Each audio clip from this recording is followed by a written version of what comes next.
नमस्कार दोस्तों, स्वागत है आप सभी का अपने YouTube चैनल एजुकेशन योरसेल्फ। दोस्तों, हम लोगों ने अपनी पहली क्लास में पढ़ा था मनोविज्ञान का अर्थ, इसकी परिभाषाएं, इसके विकास के चरण और कुछ इम्पोर्टेंट पॉइंट। आज हम लोग पढ़ेंगे मनोविज्ञान के संप्रदाय के बारे में। मनोविज्ञान के संप्रदाय का तात्पर्य यहाँ पे है, जैसे कि हम लोग धर्म को मानते हैं, अपने अलग अलग जाति के लोग अलग अलग धर्म को मानते हैं अपने विचारों के आधार पर। इसी प्रकार से कुछ वैज्ञानिकों ने मनोविज्ञान के अलग अलग संप्रदाय बताए हुए हैं, वो भी अपने विचारों के आधार पर।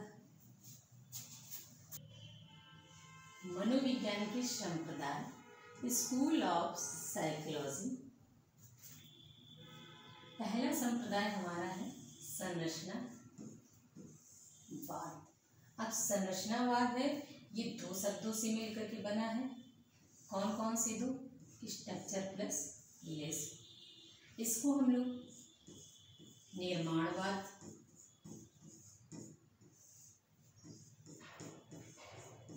या फिर निर्मितवाद भी कह सकते हैं।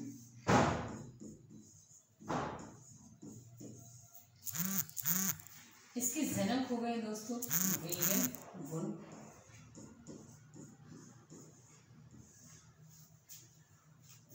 विलियम वुंड ने किस पर अध्ययन किया था मनोविज्ञान में? चेतना पर।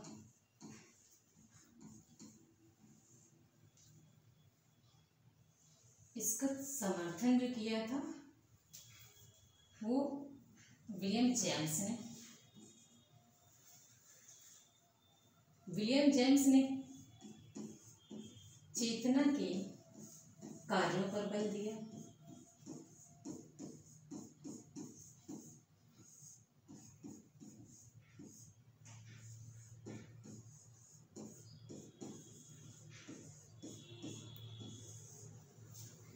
अब यहाँ से जो प्रकारवाद है,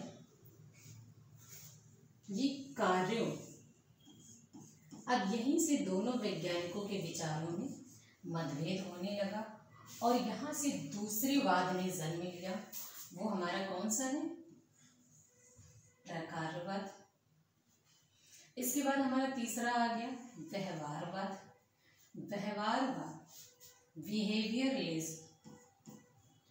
इसके जनक है हमारे वाटसन। चौथा वाद है हमारा मनोविश्लेषणवाद, साइको एनालिसिस।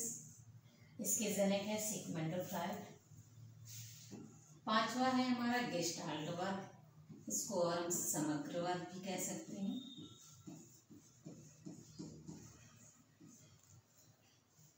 इसके जनक है मैक्स वर्दिनर।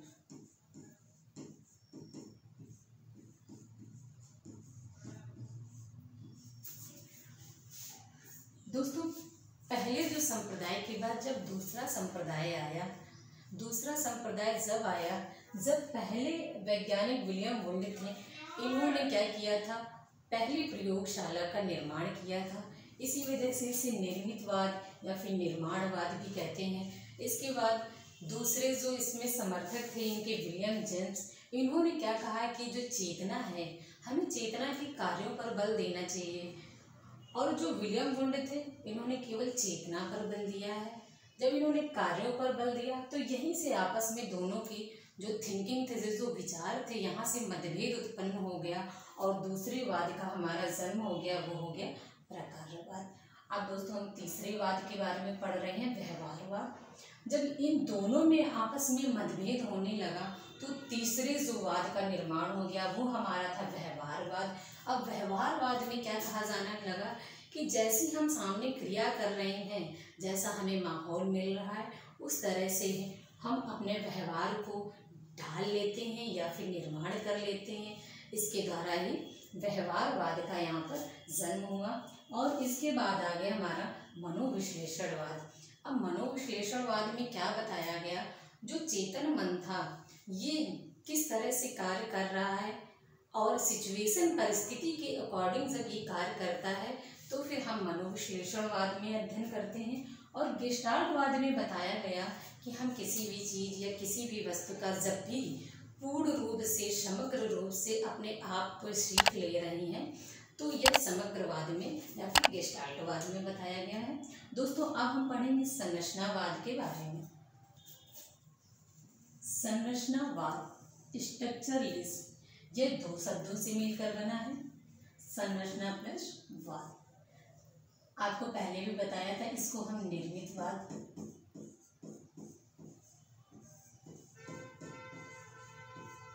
या फिर निर्माणवाद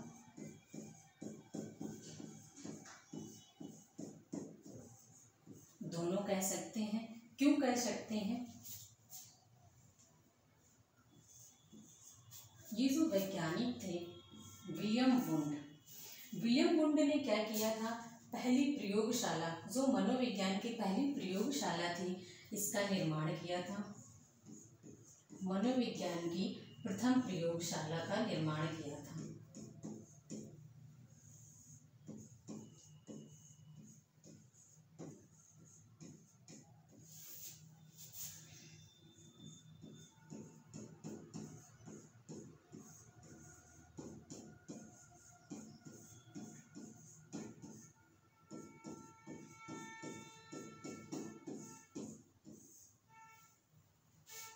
अब ये निर्माण और निर्मित या फिर निर्माण, ये हमारा एक की पॉइंट है, इससे हम याद रख सकते हैं। और कब किया था? 1879 में। स्थान हमारा था लेक्सिंग विश्वविद्यालय। इन्होंने जब मनोविज्ञान के प्रथम प्रयोगशाला का निर्माण किया, तो जो अध्ययन का विषय था वो क्या था? चेतना।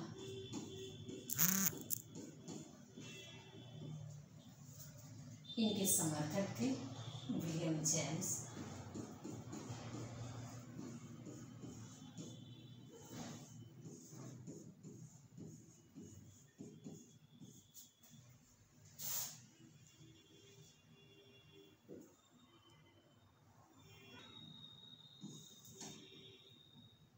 मनोविज्ञान की प्रथम प्रयोगशाला का किसने निर्माण किया था? क्वेश्चन हमारा है, तो विलियम वुंड हमारा आंसर आ जाएगा।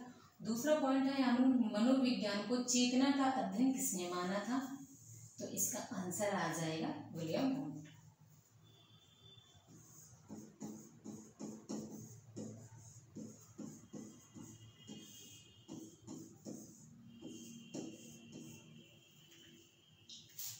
अब ये हमारा पॉइंट है, विलियम जेम्स ने संरचनावाद की आलोचना की और प्राकार्यवाद, जो प्राकार्यवाद था, इसका तात्पर्य चेतना की कार्यों से है,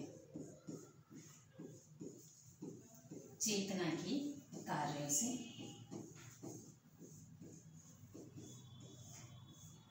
प्राकार्यवाद को और हम क्या कहते हैं? कार्यवाद भी कहते हैं। जो ये कार्य हैं, ये विलियम जेम्स ने बताया कि हम चेतना का अध्ययन न करके चेतना के द्वारा, जो चेतना के द्वारा हम क्या करते हैं, कार्य जो होते हैं हमसे, हमें उनका अध्ययन करना चाहिए। इसके बाद दोस्तों हम पढ़ेंगे प्राकार्यवाद, इसके जनक और कुछ इम्पोर्टेंट पॉइंट। दूसरा जो हमारा वाद था वो था प्राकार्यवाद, फंक्शनलिज्म। अब ये भी दो शब्दों से मिलकर हो गया, फंक्शन और लिज्म, मतलब कार्यवाद। इसको हम लोग और क्या कर सकते हैं दोस्तों? कार्यवाद। इसमें क्या किया जाता है? विलियम जेम्स ने बताया कि मानसिक क्रियाएं, जो हमारी चेतना है, उससे हम जो कार्य करते हैं, उसके व्यवहार से, जो चेतना के व्यवहार से परिवर्तन आ रहा है, उसको हम महत्व ज़्यादा देते हैं। इसके जनक थे विलियम जेम्स। प्रकारवाद की स्थापना इसकी 1910 में। स्थान था अमेरिका का हार्वर्ड विश्वविद्यालय। इसके समर्थक थे थॉर्नडाइक, वुडवर्ड, जॉन डेवी। प्रकारवाद में मुख्यतः दो बातों पर ध्यान दिया गया है। वो कौन सी दो बातें हैं?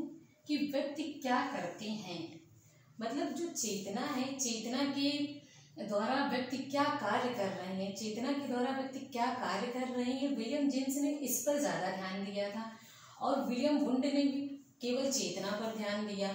तो जो कार्यों को इन्होंने ज़्यादा महत्व दिया था और क्या कहा था कि कार्यों में जो परिवर्तन हो रहा है, जो हमारे व्यवहार में परिवर्तन हो रहा है, वो किसके द्वारा हो रहा है? चेतना के कार्यों के द्वारा। जैसे एक व्यक्ति है, अब चेतना है तो इस व्यक्ति, ये व्यक्ति जा रहा है कहीं, अचानक से इसको कोई चोट लग गई और ये सामने गिर पड़ा। तो गिरने के बाद इसने अनुभूति की कि मैं तो गिर पड़ा हूँ, अब मुझे उठना चाहिए, तुरंत अपने आप को साफ करना चाहिए। तो इसको कुछ तो अनुभूति हुई ना, तो कार्य हमारा क्या हो गया? गिरना हो गया। तो गिरने पर इसने क्या क्या जो महसूस किया, विलियम जेम्स ने बताया है कि जो इसने महसूस किया गिरने के द्वारा और जो अपने व्यवहार में कार्य में परिवर्तन लाया है कार्य में, वही इसने बताया, वही इन्होंने बताया कि चेतना के द्वारा जो कार्य में परिवर्तन आया,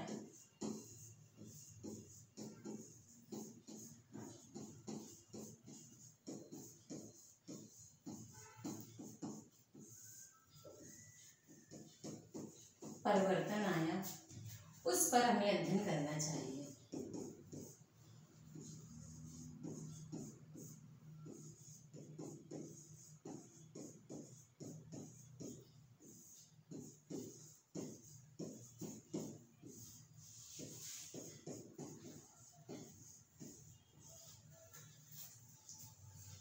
चेतना के जो कार्य होते हैं वो हम संवेदना, अभी संवेदनाएं,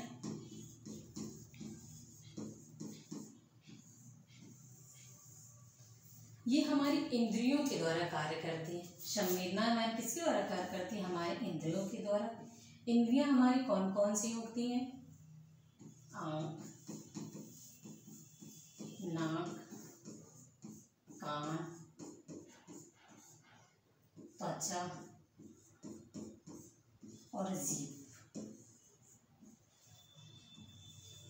संवेदनाओं के द्वारा इन सब में परिवर्तन होता है और इसी के द्वारा हम क्या करते हैं? जो चेतना के द्वारा कार्य होता है, व्यवहार में जो परिवर्तन होता है, हमारा संवेदनाओं के द्वारा ही होता है। दोस्तों अब हम पढ़ेंगे तीसरा वाद आ जाएगा हमारा व्यवहारवाद। जब संरचनावाद और प्राकारवाद दोनों में आपस में मतभेद होने लगा, तब तीसरे वाद ने जन्म ले लिया। और तीसरा वाद हमारा कौन सा था? व्यवहारवाद। व्यवहारवाद में बताया है, जेबी वाटसन इसके जनक हैं, इन्होंने बताया कि जब कोई हमारे सामने क्रिया कर रहा होता है और उसके द्वारा जो क्रिया कर रहा है उसमें उसने क्या क्या सीखा है और किस परिस्थिति हमारे सामने अगर अच्छी है तो हम अच्छा सीखेंगे, अगर बुरी है तो हम लोग बुरा सीखेंगे। अब दोस्तों हम पढ़ेंगे व्यवहारवाद बिहेवियर प्लस लिज्म, मतलब व्यवहार का वाद। इसमें मनोविज्ञान की व्यवहार का विज्ञान घटकों की जो घटक महत्व हैं उन पर दिया गया है। इसके जनक हैं जेबी वाटसन। स्थापना थी 1913। स्थान था अमेरिका का कोलंबिया विश्वविद्यालय। इसके समर्थक थे thandai, Skinner, Pavlov, McDougall. Watson के अनुसार बालक जो है वातावरण को अधिक महत्वपूर्ण होता है। वाटसन ने बताया जो वातावरण है हमारा वो बालक के लिए अधिक महत्वपूर्ण होता है। अब हम बालक को जैसा ही वातावरण प्रोवाइड कराते हैं वैसा ही वो बिहेवियर अपना करता है। अगर हम अच्छे वातावरण में रखते हैं तो बालक उसी प्रकार से अपना जो व्यवहार है उसका निर्माण कर लेता है। अगर हम उसको बुरी संगति में रख रहे हैं तो अपने व्यवहार में वो क्या करता है? बुरी संगतियों के आधार पर जो सीखा गया है व्यवहार उसको वो अपने अंदर डाल लेता है। सर्वप्रथम व्यवहार शब्द का प्रयोग 1905 में किसने किया था? मैकडूगल। जो व्यवहार शब्द का प्रयोग है सर्वप्रथम 1905 में मैकडूगल ने किया था। अब मैकडूगल ने 1905 में सर्वप्रथम इसका प्रयोग किया था, किसका? व्यवहार शब्द का।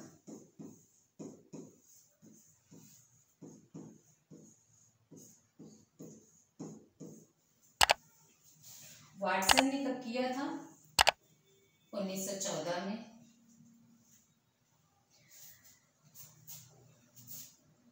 वाटसन ने बताया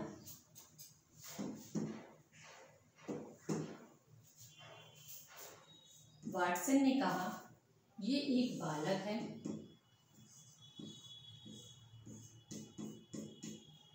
इसको हम क्या प्रोवाइड करा रहे हैं? एक अच्छा वातावरण।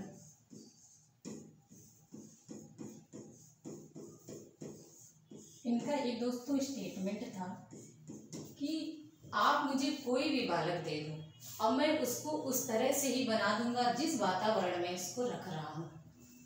क्या स्टेटमेंट था? आप मुझे एक बालक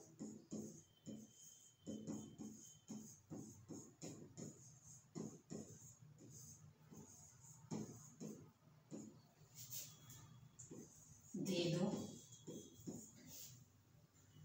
लेकिन कब से मिलना चाहिए? जन्म के बाद।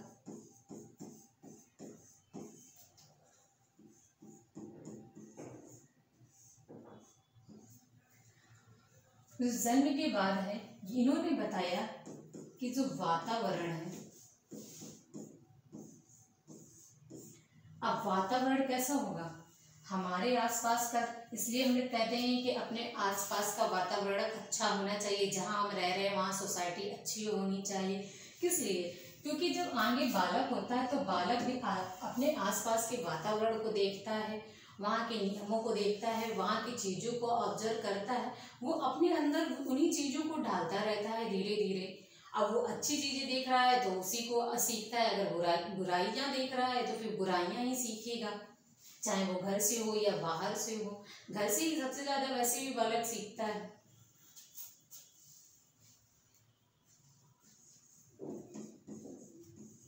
और अपना जो व्यवहार है उसको उसी तरह से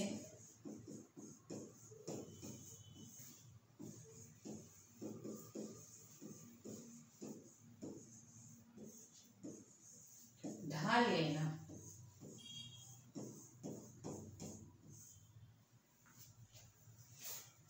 ये बताया जीवी वाटसन ने कि हमें व्यवहार तो हमेशा अपने अच्छा रखना चाहिए।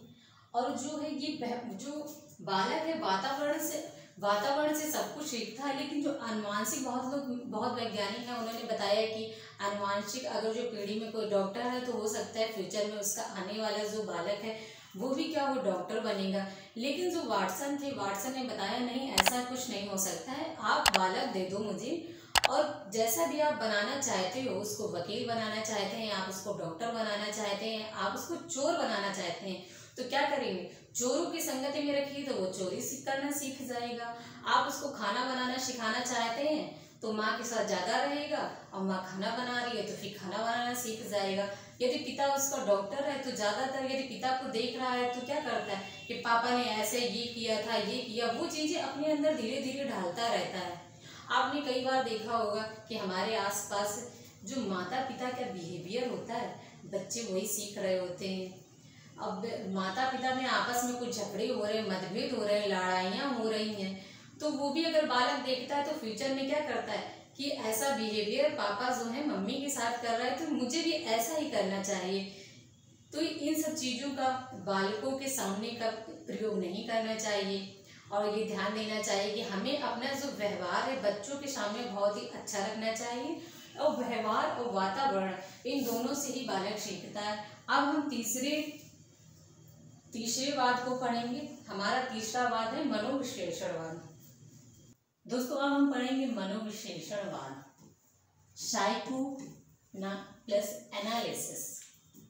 इसके जनक कौन थे? Sigmund Freud. स्थापना इसकी हुई थी 19वीं शताब्दी के अंत में। इन्होंने अपने विचारों के आधार पर बताया कि मानव व्यक्तित्व चेतना और अर्धचेतन एवं परम चेतन के आधार पर किया है। इन्होंने चेतना के तीन, यहाँ पर जो हमारे चेतना या व्यक्तित्व, चेतना की जो मन थी, उन्होंने 3 प्रकार से बताए हैं। मानव का जो व्यवहार का अध्ययन है या फिर चेतना की जो इन्होंने पॉइंट थे वो 3 बताए हुए हैं कि जो हमारा मन है वो किस प्रकार से कार्य करता है, इन 3 प्रकार से करता है। जो ईड है हमारा, ईड में बालक क्या करता है, ईड में जो बालक होता है ये सोचता है कि हमें सुख कैसे प्राप्त हो और कहाँ से प्राप्त हो। ये इसमें कोशिश नहीं करता है कि वो अच्छी तरीके से हमें सुख प्राप्त हो रहा है या बुरी तरीके से प्राप्त हो रहा है, लेकिन ये किसकी बात करता है, केवल अपने सुख प्राप्ति की बात कर रहा होता है। जो ईगो है, ईगो में क्या है, ईगो में बालक जो होता है वो सोचता है जो हमारी वास्तविकता, यहाँ पर बताया है इन्होंने वास्तविकता या फिर परिस्थिति के अकॉर्डिंग,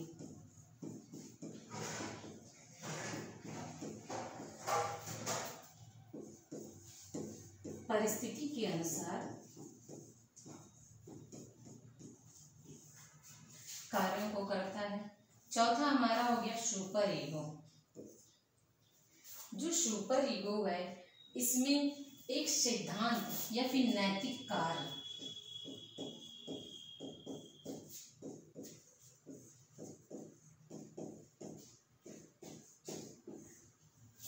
अपने नैतिक कार्यों को करता है। इसके बाद दोस्तों इसका फिर डिटेल हम लोग आगे पढ़ेंगे। अब पढ़ेंगे हम लोग गेस्टाल्टवाद। नेक्स्ट हमारा है गेस्टाल्टवाद, इसको हम लोग समग्रवाद भी कहते हैं।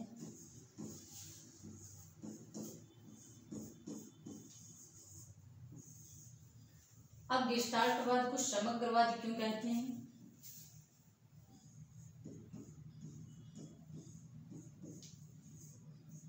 समग्रवाद, समग्रवाद से तात्पर्य है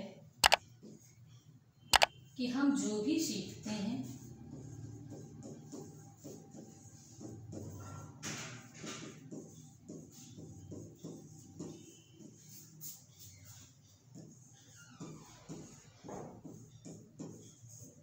वह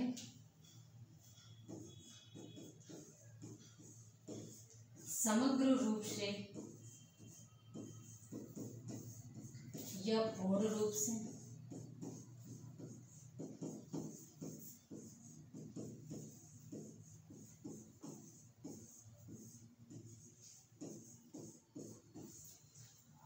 ये किसने बताया, गेस्टाल्टवादियों ने। गेस्टाल्टवादियों ने बताया कि हम जो भी सीख रहे हैं वो पूर्ण रूप से सीखते हैं, आंशिक रूप से नहीं सीखते हैं। इसको हम लोग समग्रवाद भी कहते हैं, पूर्णकारवाद भी कहेंगे, संज्ञानवाद कहेंगे। इसके जनक कौन थे, मैक्स वर्दीमैन। स्थापना थी 1912 से 13। स्थान हमारा था जर्मनी। समर्थक थे कोहलर, कोफका। अन्य नाम से हम इसको जानते हैं, समग्रवाद हमारा आ जाएगा, पूर्णकारवाद आ जाएगा, संज्ञानवाद आ जाएगा और वातावरणीयवाद। समग्रवाद में हम क्या करते हैं, कुछ भी सीख रहे हैं उसका पूर्ण रूप से अध्ययन कर रहे होंगे। दोस्तों ये वीडियो आपको कितनी समझ आई है, इसके लिए आप इसको लाइक भी करें, कमेंट करें, और जो भी आपने इससे सीखा है ये क्लास आपको कैसी लगी। Thank you.